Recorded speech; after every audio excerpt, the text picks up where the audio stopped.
Glory. I'm so excited because today we are talking about teaching beginners.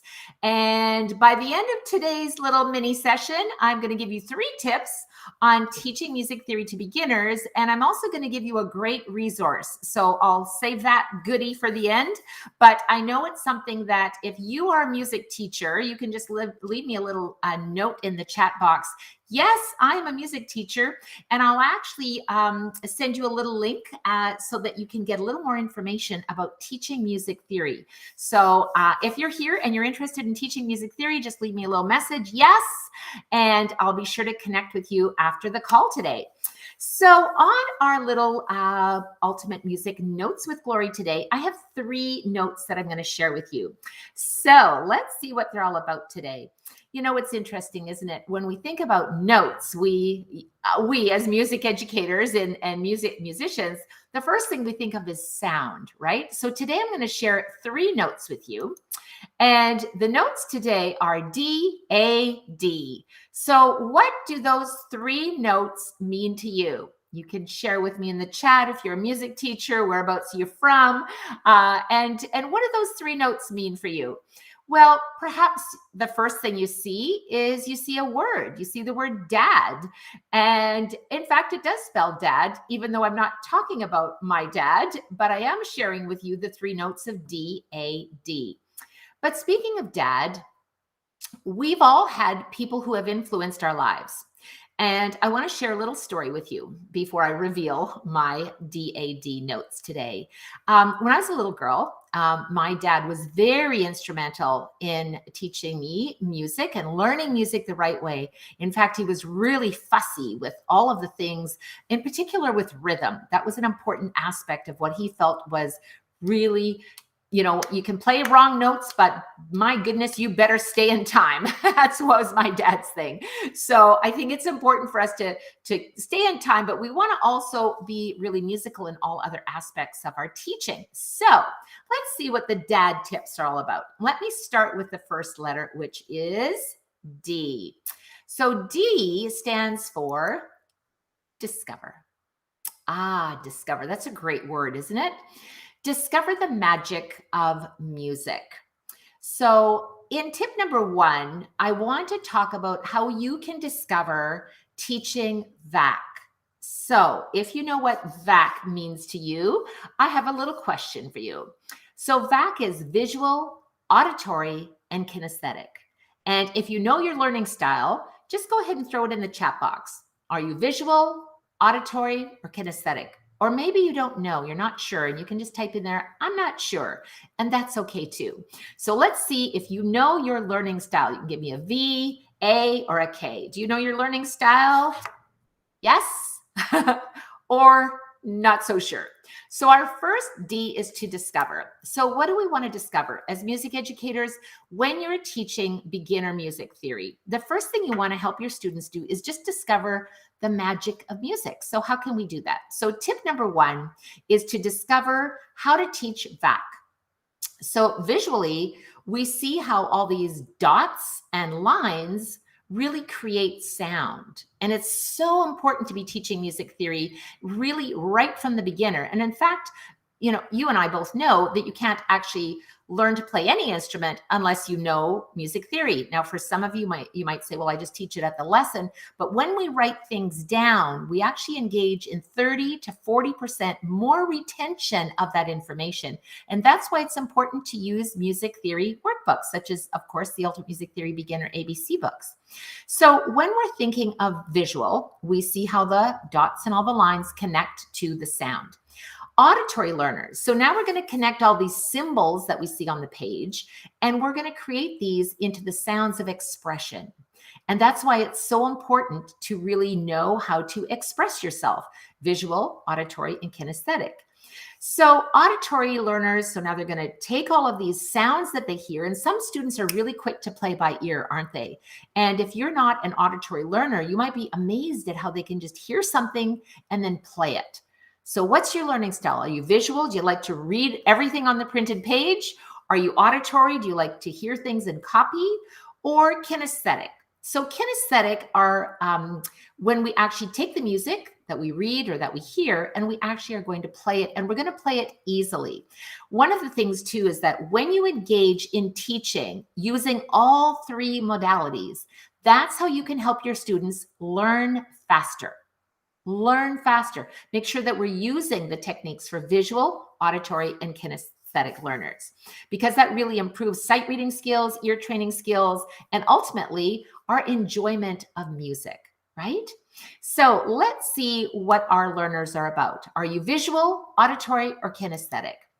Let's see. What does Jenny have to say? Jenny says, visual, I think. You know, Jenny, it's really interesting that you said, I think. I'm glad you said that, and I'll tell you why. When I'm an NLP practitioner, which means neuro-linguistic programming, neuro is how we think, linguistic is how we communicate, and programming is how we get the results that we get. As I was going through my NLP training, I thought for sure that I was a kinesthetic learner. Like, I would have bet you money on this thing. But after going through the program and the studies, which also are included inside our Ultimate Music Theory program, I discovered that my learning style was visual. And here's the thing, young children have a predominant learning style. They are either visual, auditory, or kinesthetic.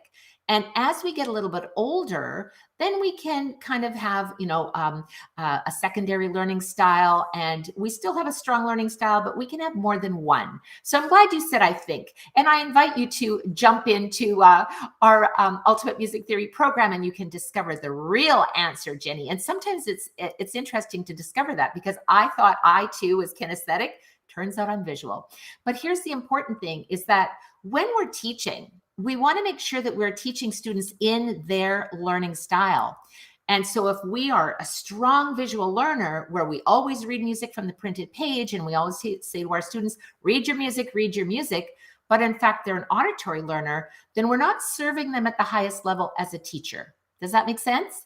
So it's really important to learn what is visual, auditory, and kinesthetic. How can we incorporate all three learning modalities into our teaching so that we can serve every one of our students so they can learn faster? Let's see what Joanne Barker has to say. Joanne says, kinesthetic. Okay, Miss Joanne. Now, the reason I know that she knows the answer to this question is Joanne has actually gone through the Ultimate Music Theory certification course. And so she's definitely gone through the program, and she knows what she is. So good job, Joanne. Great to see you here. And let's see, Brenda says, I am visual. Okay, V for visual. And I think it's important too that we really identify what is our learning style, and almost as importantly, if not more, what is the learning style of our students, right? And at the end of the video here, if you're watching us on YouTube, make sure that you ring the bell, that you subscribe so that you don't miss any of our live events, or that you're always able to catch the new release when we're releasing a new video. If you're watching us on Facebook, make sure to hit the like button and share, and also join us inside our Ultimate Music Theory Teachers Facebook group, because we share a lot of great resources inside our membership and inside our Facebook group. And so I don't want you to miss anything. So what is our next one? We talk about dad. So the first one was to discover, right? Discover your learning style.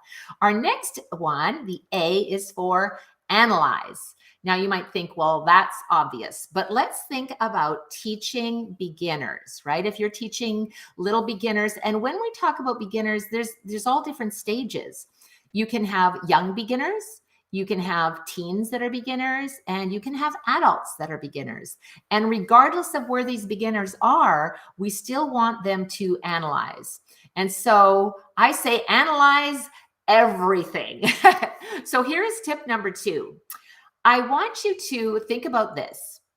What if you could analyze the music, but analyze the sound of the music? So maybe in one of the lessons, you either play something for your student, or you might put on a YouTube channel and you might listen to some music, or you might have some music on your device, on your iPod or whatever it might be, and just listen to the music and analyze it. How does the music make you feel? Right? So when you're listening to the music, you might think, well, it's fast or it's slow, or, what does it do for you? Does it make you happy? Does it make you sad? So analyze the sound of the music and then ask your student, how does it make you feel? Because music moves us. We don't just listen to music because we listen to music. It serves a purpose, right? So maybe you can answer a question for me. Why do you listen to music? Is it because it puts you in state, gets you kind of ready for teaching or ready to do your workout? Or maybe you put on music because it helps you if you like to meditate. Maybe you like to listen to music because it helps you sleep. Maybe you love the background music. A lot of teenagers love background music when they're studying. Why do you listen to music? I'm really curious. So analyze. So we want to listen to our music and we want to analyze how it makes us feel. The second part is to analyze the printed music. So you might say, okay, well, we can analyze how it sounds, but why are we going to analyze the printed music? When we analyze the printed music, we want to imagine what we're looking at, what does it sound like? I remember going shopping with my mom one day, and she was looking at a cookbook and she was reading the recipe. And she said to me, "Oh, I can't wait to buy this recipe book. And it's delicious. I'm going to make this for dinner tonight." And I kind of looked at her and I said, "You're reading a recipe book. It says like 2 cups of this and 3 cups of that and put it in the oven and whatever it is. How can you taste it?" And I'll never forget this. She said, "You know, Glory, when you open up a music book, I've heard you say, 'Oh, I can't wait to play this. This is a beautiful piece of music.' And all you're doing is looking at the page. And that's why it's important to learn how to analyze, because by looking at the music and helping our students, even when they're only in the beginner ABC workbooks, what are the first steps of analysis? Is it going to step up or step down? Or is it in the same space or same line? Is it the same pitch? Is it a skip up?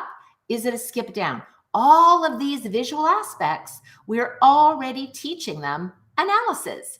Even though we might not use that word, we might just say, do you recognize the pattern? Is it stepping up or is it stepping down? But this is analysis. So it's really cool that we're already helping these little young musicians getting started with analysis.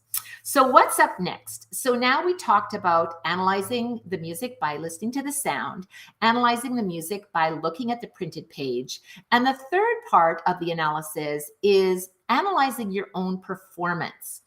So by that, I mean, if you can videotape yourself, or if your parents or your music teacher can record you playing a little piece, or if you've ever performed at a little recital or just played for, grandma or grandpa, or whatever it might be, when you look at yourself, it is so important to accept that. Really important, because sometimes we think, oh, I don't look that good on video. I don't want to do that. But that's real world. We want to not look at it to criticize. We want to look at it to learn, right? So analyze your performance. Was I sitting up straight? Did I have a smile on my face? Was I frowning the whole time? Was I just looking up in the air aimlessly because I play so well? What was it about the performance that helped you communicate your message to the audience, right? So very, very important. So we want to analyze the sound of the music. How does it make us feel? We want to analyze the music itself. Can we hear that printed notation and musical direction? And third, we want to analyze our own performance. Okay, so who's with me? Great. I see your thumbs up there. Thank you. So if you are watching today, I would like you to share with me, what is your favorite part about analysis? Do you like to analyze the sound of the music? Do you like to analyze the printed part of the page? Or do you like to analyze a performance? So you be the little critique here and share your thoughts with me in the chat. Are you analyzing the sound because you're listening, the printed music, or are you analyzing the performer? And we've all done that. We've all been to recitals or concerts, and we always are listening to the music, but we're also looking at the performer, right? So what is your favorite part of analysis? I love it when you guys are hanging out with me and sharing. That is so amazing. I think my favorite part is probably analyzing the music itself. I'm a bit of a detective, you might say, and I think it's so much fun to almost play the game of analyze the music and then put all of those notations in my head. And then for myself, I play the piano, pianist, music educator, piano teacher. Then I like to go to the piano and I like to play the music. And then I think, oh, that's exactly what I heard in my head. Or, oh, I kind of missed a little bit of that. It's not quite what I heard in my head. So what's your favorite part? Go ahead and share with me. And finally, let's go to our final letter today. We had D, A, and D. And the final D is for dance. So yes, dance. You might say, well, what has dance got to do with all of this, Miss Glory? Well, I say dance because dance helps us really feel the beat. So if you think about a march, right? What are you going to feel as the pulse? Strong, weak, strong, weak. So that would be a march, right? You got to march in time. The second thing is that if you're thinking about dance, what if you had something that was in 3/4 time? Strong, weak, weak, strong, weak, weak. You would kind of be doing maybe perhaps a waltz, right? And when you're really thinking about the beat itself, the rhythmic pattern, we want to know, can we dance to that music? Sometimes you might say, oh, it's really, doom, doom, doom. Maybe we just are nodding our head really hard or fast, or sometimes we're just moving our shoulders. And music really affects us in our physiology, doesn't it? You might even just be tapping your toe or nodding your head or just feeling like you want to get up and dance. But I think it's great if you can get up and move your body, especially when you're teaching young students. So if they're doing the march, if they're doing the waltz, whatever it might be. The other thing about dance is that when you're incorporating that into your beginner music lessons, you also might want to think about things such as tempo. Are they going to dance fast, or are they going to kind of move slowly, right? So it's about the tempo. The next thing you might do is about the tonality. Is it making you feel happy, or is it making you feel a little melancholy, right? And how would you move your body differently if it was just something that was maybe a little bit sad or whatever it might be? So tonality. And finally, you may want to play a game by dancing. So what if you were going to play a game and simply say, do the floss? Okay, well, everybody's kind of learned the floss a little bit. It's not my best dance, but I kind of got it figured out. And so then we could talk about the dance and say, well, you're dancing and you're doing the floss. What's the time signature? What is the tempo? Are there words that you could make up?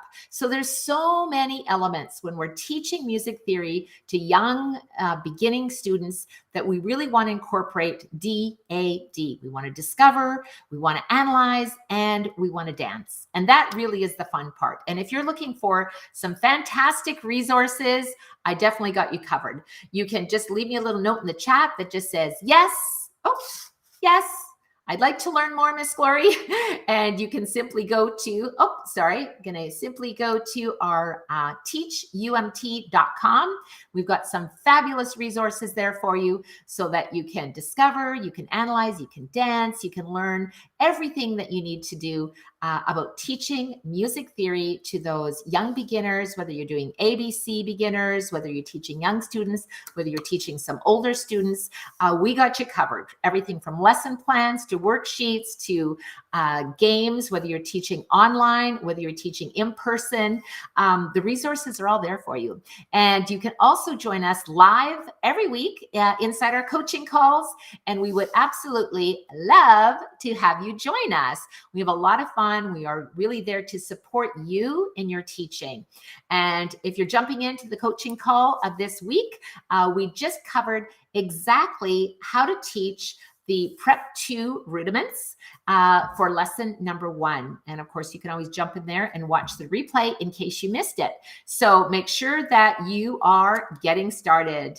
And I see Brenda's joining us. And Brenda says, I'm a member and I'm a fan. Thanks, Brenda. It's great to see you here. We do have a lot of fun, and it's also about sharing ideas. One of the things that I love about being a music teacher is I feel that we are just so genuinely grateful and passionate about not only teaching our music students, but supporting each other. If you have an idea, share it. Give it freely so that others can learn from your mistakes or from your creativity, whatever that might be. And that's what we're all about. And I'm here to support you in your journey. And I would love to invite you to join us inside our Teach UMT, which is the Ultimate Music Theory Teachers Membership. We do coaching calls every week, and there's a lot of resources there for you, everything from games to lesson plans to planners for teachers, planners for students, online worksheets, online games, downloadable things. Oh my goodness. It's like a little treasure chest for teachers. So I know you're going to love it. Have a fantastic day. And as always, teach with passion. See you next time. Bye now.